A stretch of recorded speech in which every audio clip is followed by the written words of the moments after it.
I haven't had a paycheck, a guaranteed paycheck in 20 some years, right?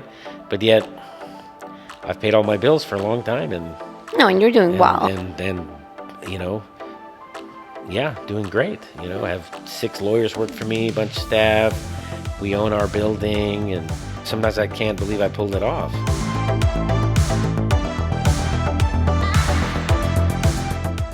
Welcome to Tip the Scales, where we discuss running and growing your law firm. I'm your host, Maria Monroy, president and co-founder of LawRank.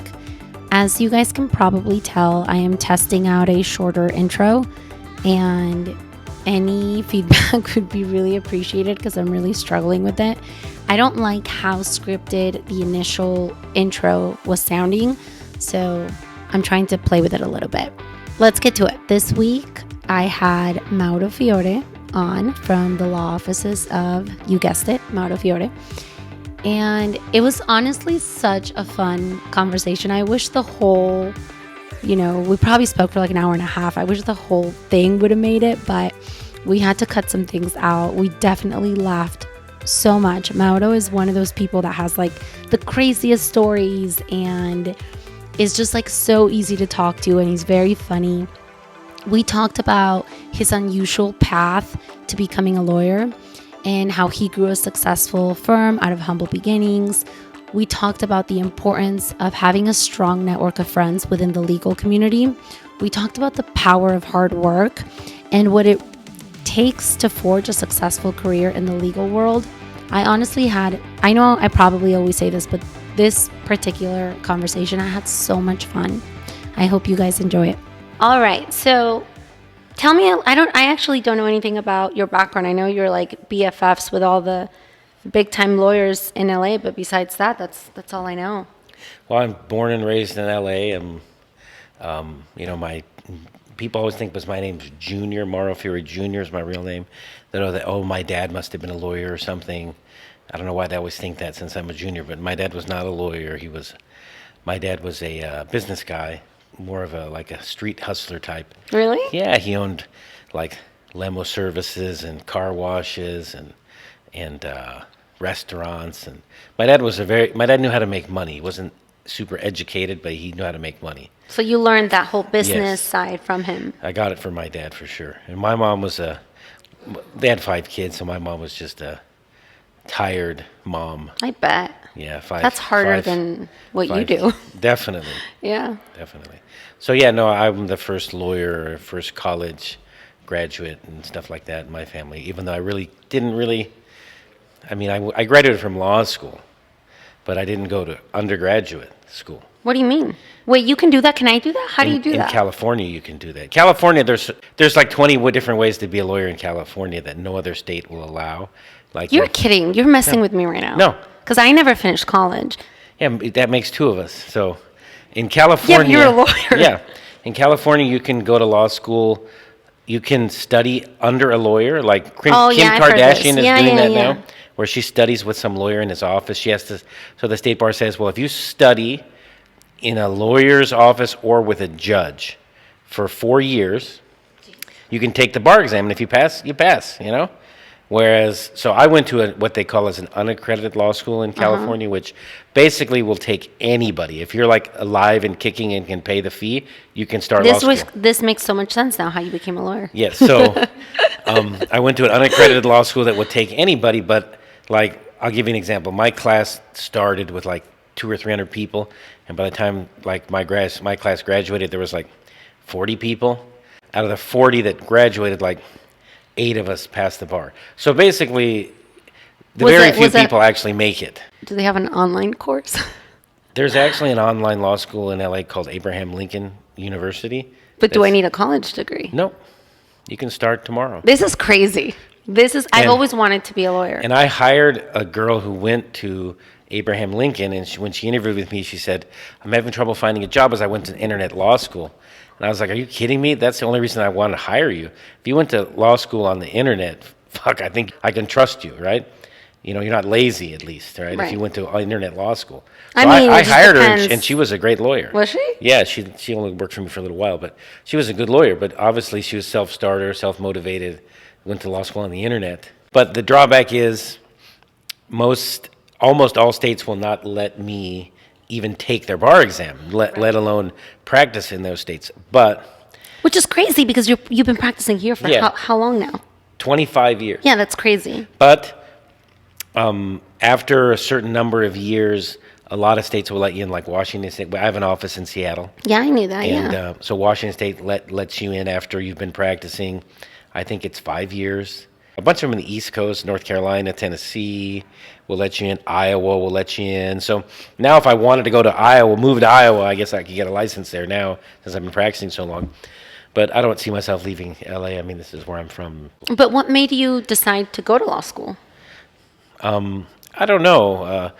I was going to a junior college, and I was just basically wasting time, not doing anything with my life. But I knew I was smarter than the average person. You know, I figured I could do something with my life.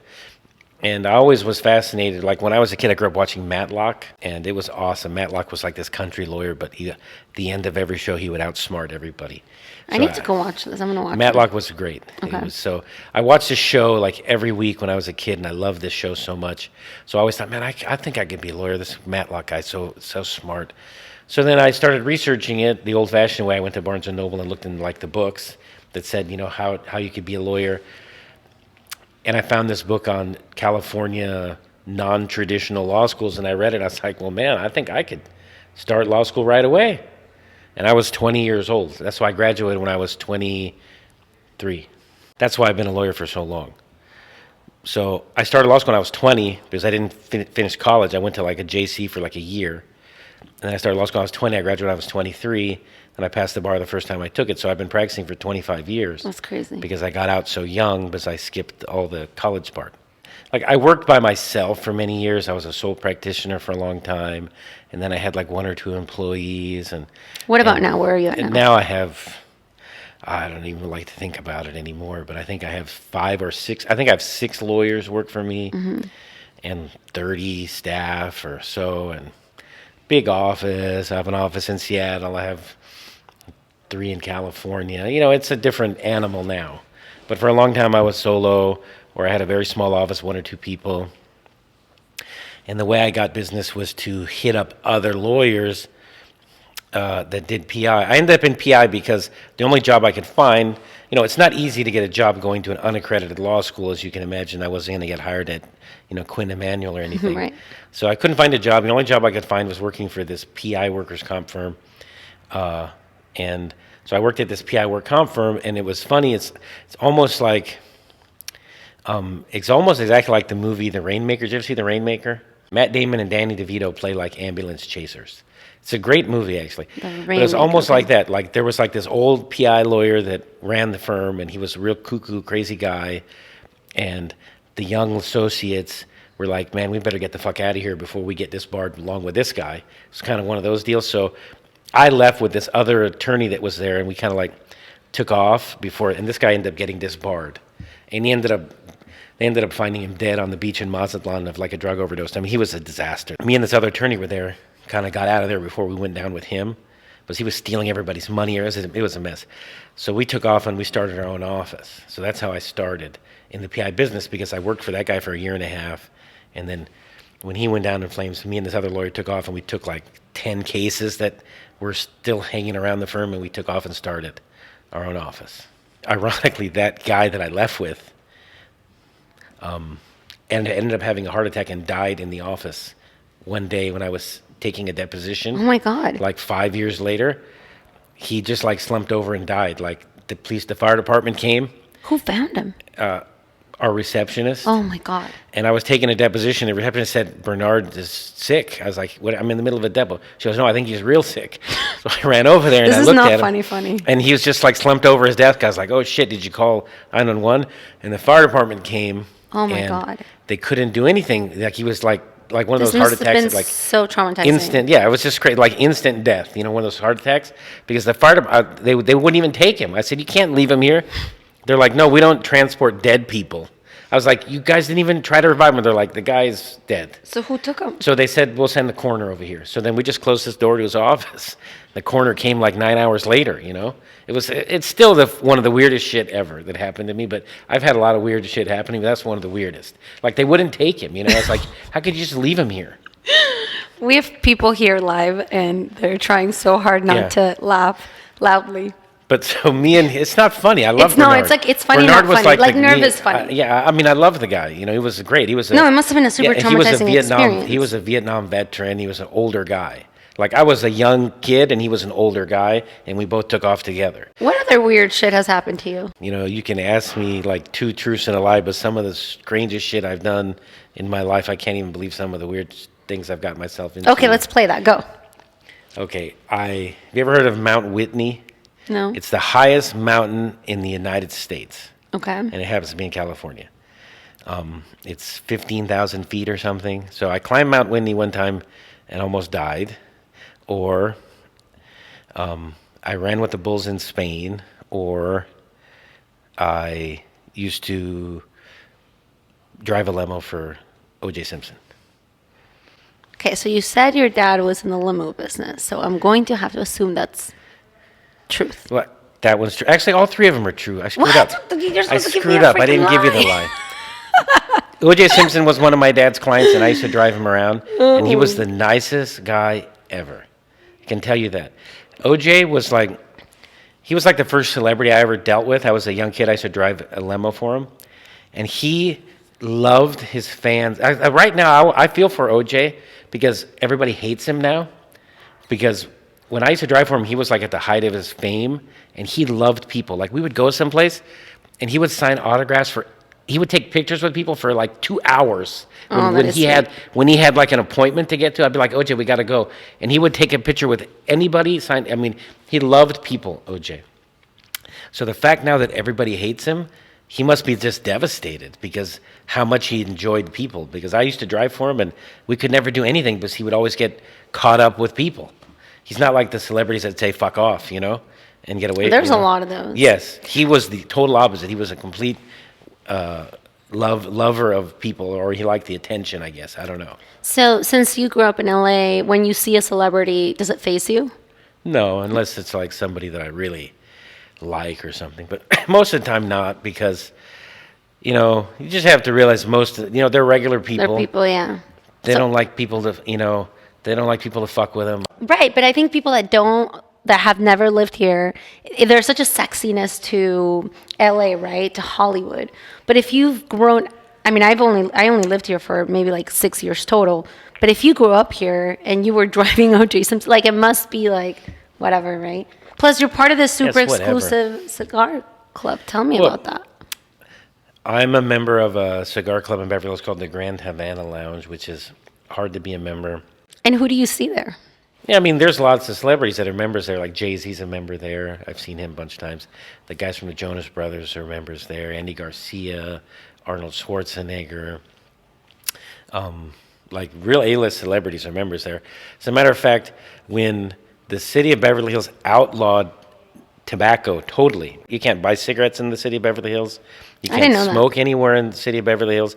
You can't go to 7-Eleven and buy cigarettes or any tobacco products in Beverly Hills. They outlawed tobacco completely, except for the Grand Havana Lounge. Interesting. How did they pull that off? I guess Arnold Schwarzenegger is a member there too, right? Yeah. And apparently him and a few other celebrities lobbied to the mayor, and they're like, "Come on, this is our cigar lounge." Yeah. So they grandfathered in, or they cut the Grand Havana Lounge out of the tobacco law, which is weird because of celebrity bullshit.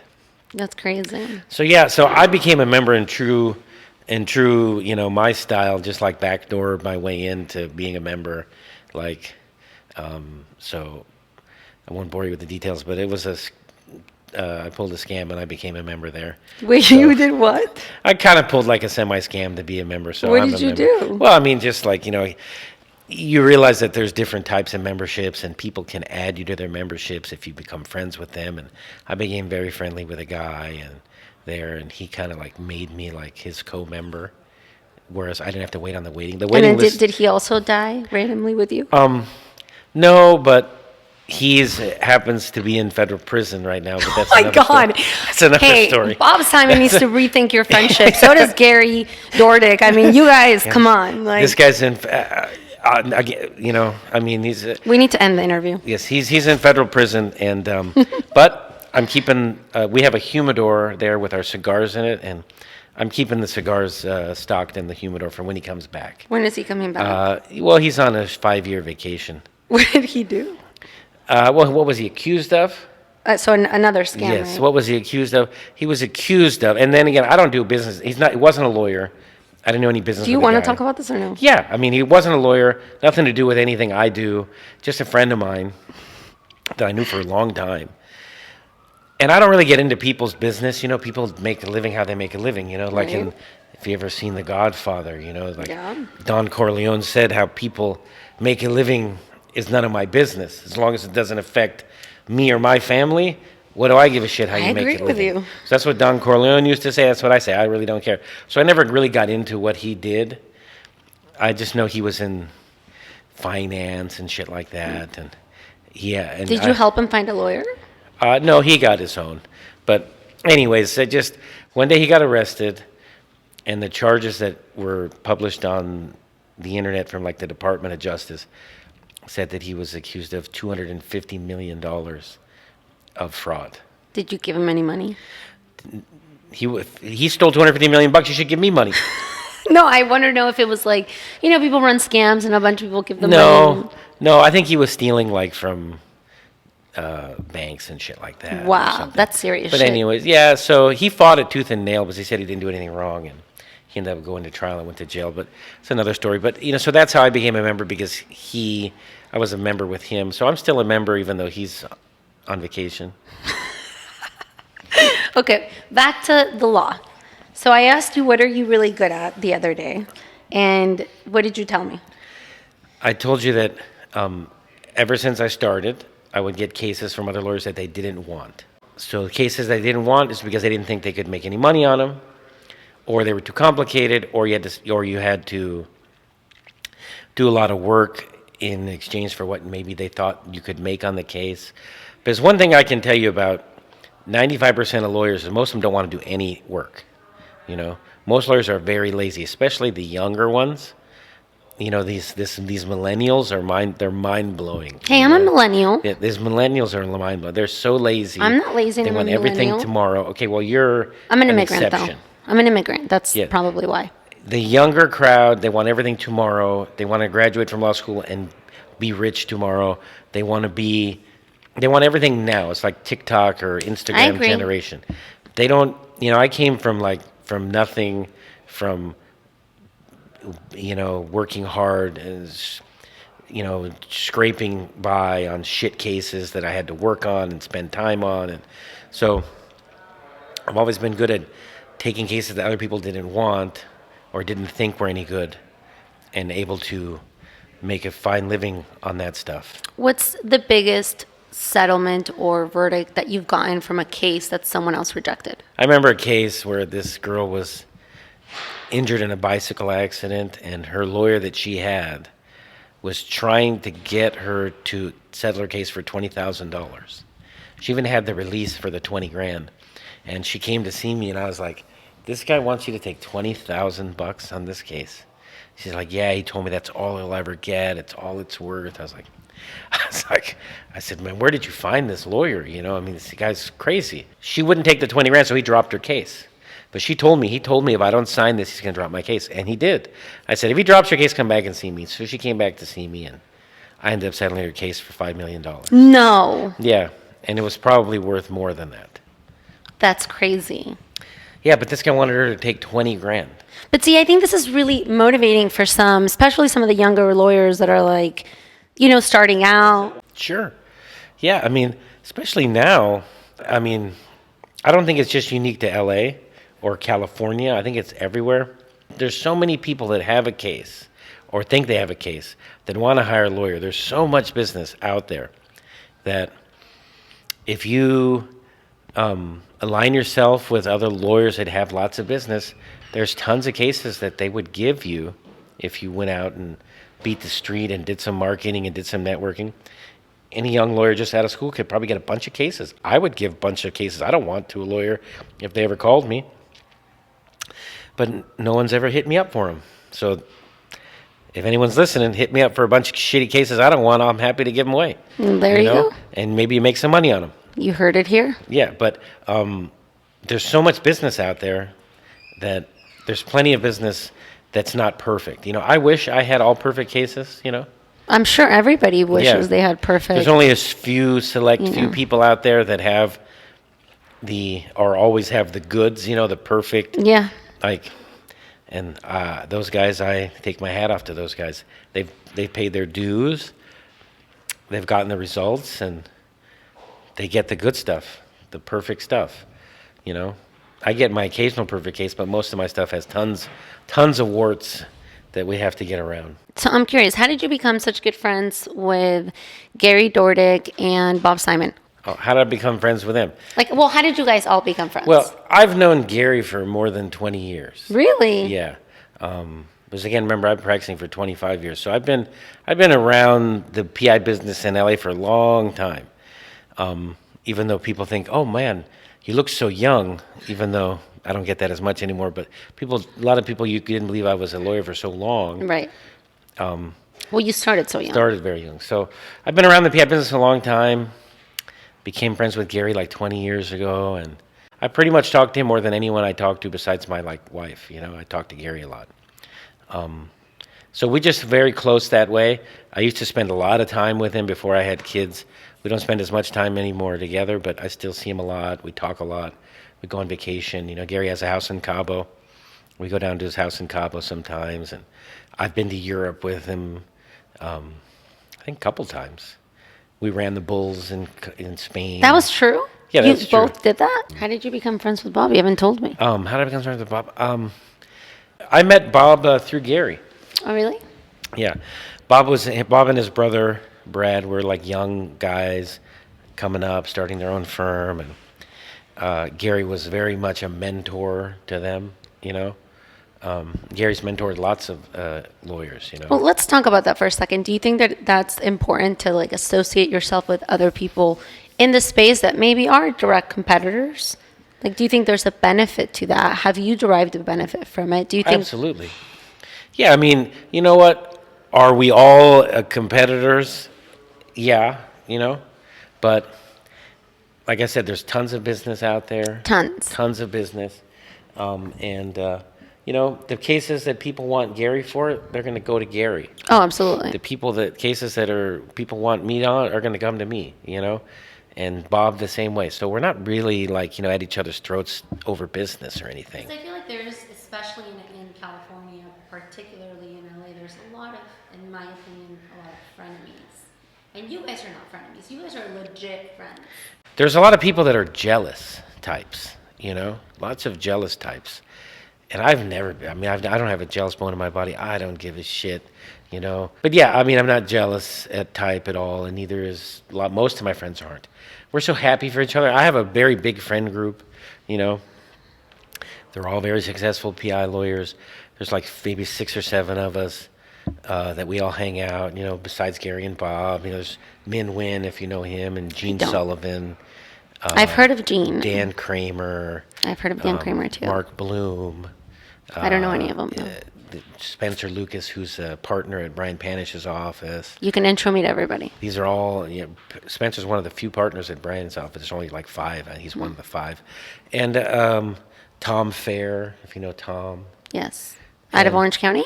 He's in Torrance, these guys.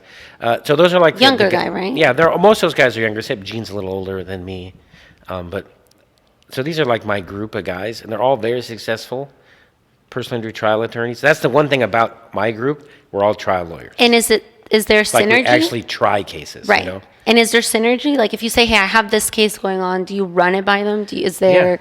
Yeah. As a matter of fact, I just got a text message on a group text from Gary, who's in trial, asking the guys that I just mentioned to help him with some metaphors for a cross-examination he's doing today that he says he couldn't really come up with anything great, and he wanted to hear what we thought.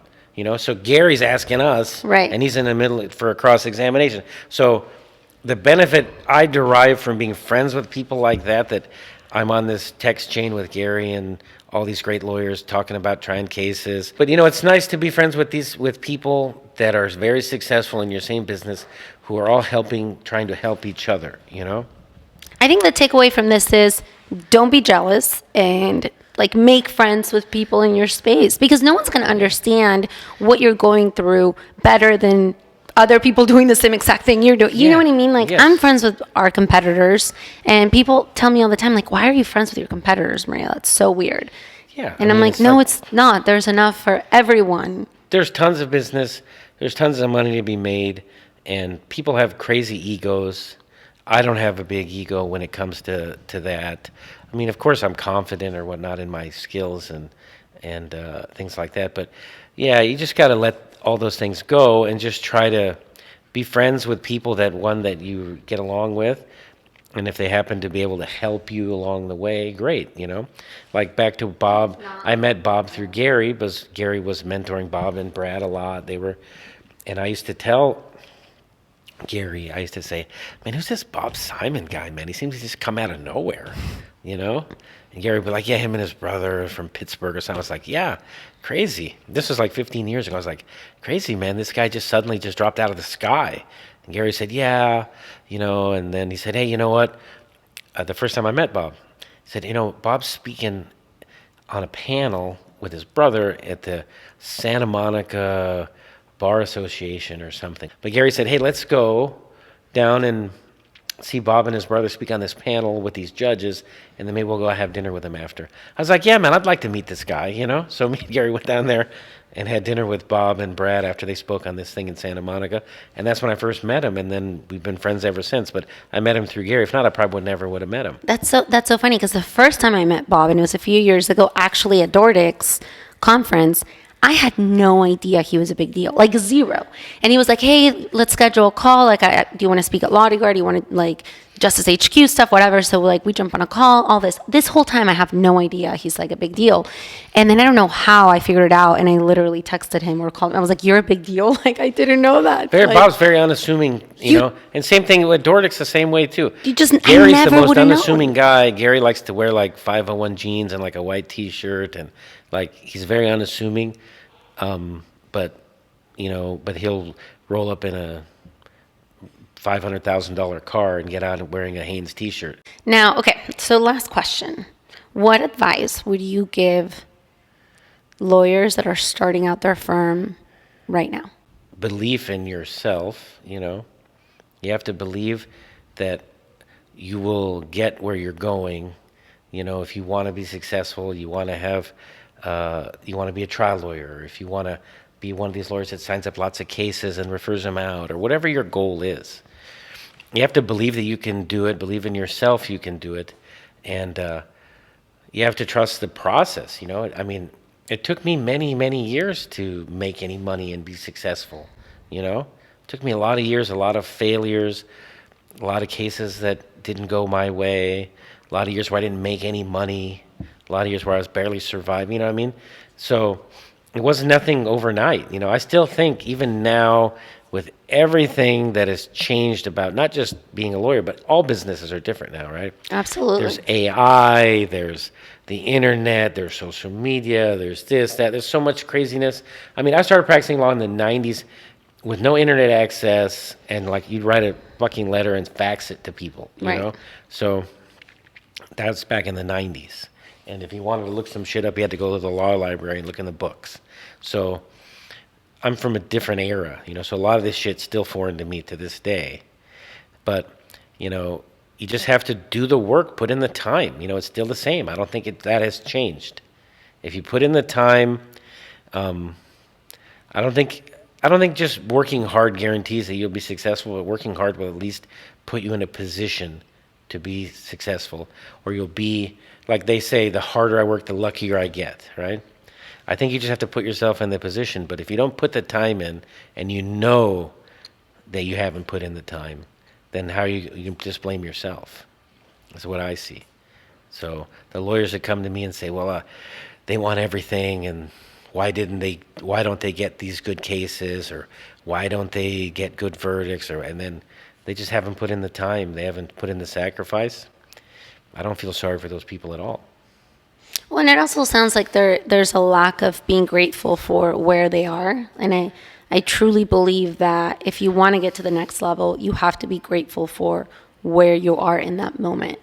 And if you're just complaining, what the universe is just going to give you more of that, because that's where your energy is going, instead of having grit and like kind of just you keep pushing, right? And then you get there. Yeah, like my mom, she always used to say, don't complain because there's so many people that have so much less than what you have that they would die to be in your spot. They would die to have your level of success or your level of respect or whatever it is. So people that complain about where they are have to realize you're lucky to be where you are, and other people would love to trade places with you. So like me personally, I've always been extremely grateful for I sometimes wake up in the morning or whatever, and I'll be, I have 2 small kids. They're 4 and 3, my son Max and my daughter Samantha. I'll wake up in the morning and I'll just be, if I have nothing on my calendar, and and I've run my own office for 20 some years, right? So no one tells me shit what to do, right?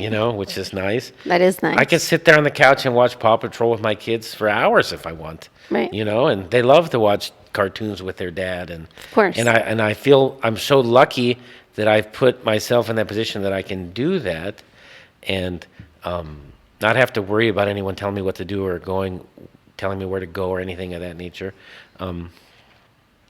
And sometimes I think to myself, wow, I don't know how I pulled it off, actually. I'm actually surprised. Imposter syndrome. Yeah, I'm actually surprised. We all live that, yeah. I'm surprised, but it's like I haven't had a paycheck, a guaranteed paycheck in 20-some years, right? But yet I've paid all my bills for a long time. And you're doing well. And doing great. I have 6 lawyers work for me, a bunch of staff. We own our building, and sometimes I can't believe I pulled it off. Well, congrats. So I'm happy, very happy. And so going back to what you're saying, I'm super grateful for where I'm at. Would I like to be 10 times more successful? Sure. I mean, that's one thing. If you're ambitious and you're never happy, right? I'm never happy. I think that's just like the human condition, though. Yeah. I truly think that we adapt so quickly to wherever we are that you're always kind of looking for the next best thing. I don't know. Mm-hmm. I don't know that it's a good part of the human condition. Yeah. But I think if you get complacent, then you get lazy. That's the thing. But there is a delicate balance there, I would argue. Or there's like a thin line where I don't think it's good. I know lots of trial lawyers, and I know lots of lawyers that work in the PI business who don't try cases. And there's a difference between them. There's a difference in the way they are, the way they look at things. Trial lawyers are a different breed. You know what's really weird? Most of our clients, PI clients, which most of our clients are PI clients, are trial lawyers. And we can't figure out why that is. But now, even when we do intro calls, it's like one of the things we try to politely ask. We need to understand. And trial lawyers are very proud that they are trial lawyers. Yeah. So it comes out very quickly, right? Yeah. But that's one of the things we want to understand, because we know that that's our ideal client. Now we have realized trial lawyers are our ideal client. And one of our clients once said, it's because we're the ones that can afford you, which I don't necessarily agree with that, because you have firms that are very successful they're not really trial firms. But I don't know what that is, why that's... Yeah, it's just, you if you hang around enough PI attorneys and you hang around enough guys that are trial lawyers, you see that they have there's something about them.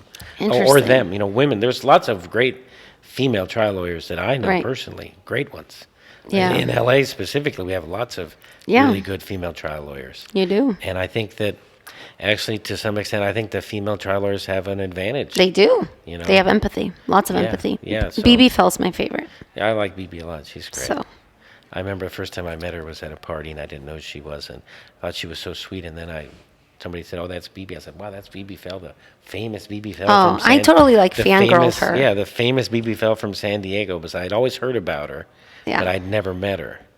And she's great. She's a wonderful human. I've actually gotten a chance to work on some cases with her. Oh, that must have been amazing. So yeah, she's great. Yeah. So yeah, there's great female trial lawyers in California, and I hope that's they say that more than 50% of the people in law school currently are female. Yes. It's like 60%. So it seems like females are gravitating to the law more and more. I know that I deal with tons of defense attorneys that are female. It's probably almost like 50-50 now. They don't start their own businesses. So that's the thing. It's rare for us to see women led, especially in the PI world. In family law, we see it a lot more. And, I don't know what your thoughts are on that, but I definitely think that you don't see as many women-owned law firms. I don't know why. I don't know if it has to do with having children. I can think of one or two, but yeah. It seems like lots of female attorneys that I know are either work at a firm where they're partners, but there's a bunch of partners, and there's a lot male and female partners that might run the firm or who knows what, or a lot of them are associate lawyers, or they work in family law. Seems family law's got a lot of female attorneys. They do. They do, and they are... I love our female family law clients. They're amazing, really amazing. Yeah, I mean, I know that the defense lawyers I deal with, a lot of them are really good. Yeah. They're really good lawyers. So I hope they start to start their own PI firms more. I think we have one. There's some. One PI firm one that I can think of right now, but her partner is her husband. But I would like to just see a female-owned. Your business is you're nationwide, right? We're nationwide. Yeah. And you deal only with attorneys? Primarily PI. 90% PI. Yeah. Nothing else. We've never worked with anything other than lawyers, B2C lawyers. We won't work with a business law firm, for example. No? We can't help them. We would just be taking their money. Interesting. Because think about it. If you're a business owner, you are a business owner. Yeah. And I guess this is you're a lawyer, so it's kind of a dumb question to ask you, but you wouldn't go to the internet to find a business lawyer. Most business owners, even if they're not a lawyer, aren't going to the internet to find a lawyer. They're going through their own network. Hey, who do you use? Yeah, I'm always shocked myself in the PI world. It's I'll go out to dinner with Gary or whoever, or Bob, or you name it.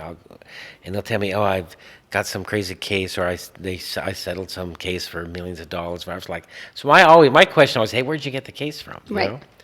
And then when they tell me, "Oh, off the internet," I'm just what the fuck? Who is Googling for a lawyer when they I just lost a fucking arm, and there's something. It's it's crazy in the PI business. People will hire a lawyer off the internet because people want the answer fast. We talked about this, right? You said how people have everybody wants everything now. So are you gonna wait for your buddy to give you a call back, or are you going to just Google? We have a client that texted me the other day. Within the last 24 hours, we got 2 cases over $1 million, 100% attributable to you. One of the ways that people find, the more serious cases, they're not searching car accident lawyer. They're trying to understand what happened. So they're researching the injury. So this particular injury from this particular type of car accident case. Mm-hmm. So if you have content like that on your website, these informational searches can turn commercial, meaning then they call you. Interesting. So we do this on the trucking side, right? In Texas, trucking is huge. I mean, I guess you could argue everywhere. But we have these, we create these websites within a website on just answering questions related to trucking accidents. Interesting. And it's, it absolutely works. Especially, I think, the younger generation, they just go to Google. Yeah. Just, I got a case recently, and this lady calls me. She wanted to talk to me only, which they didn't want to talk to my intake department or any other lawyer in my office. She calls and she wanted to talk to me only on a new case. I was like, okay, I'll call her back.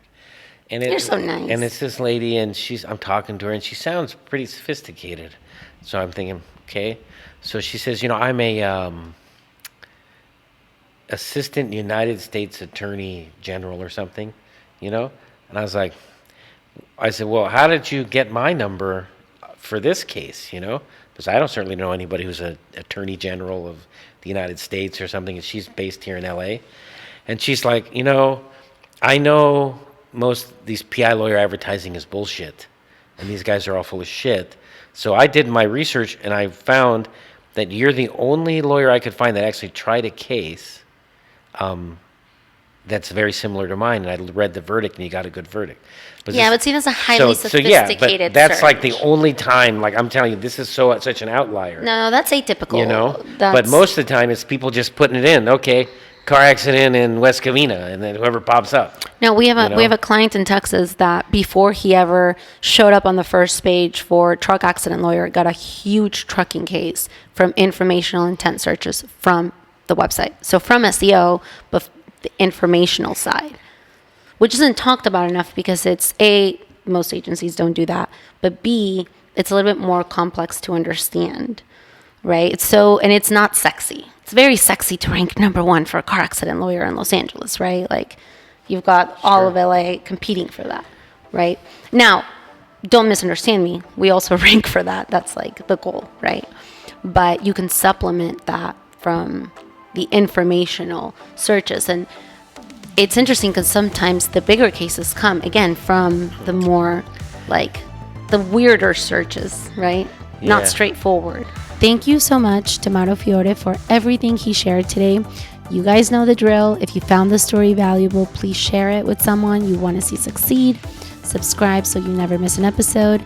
And leave a 5-star review. I really do appreciate it when you guys leave a review. Thank you so much for listening.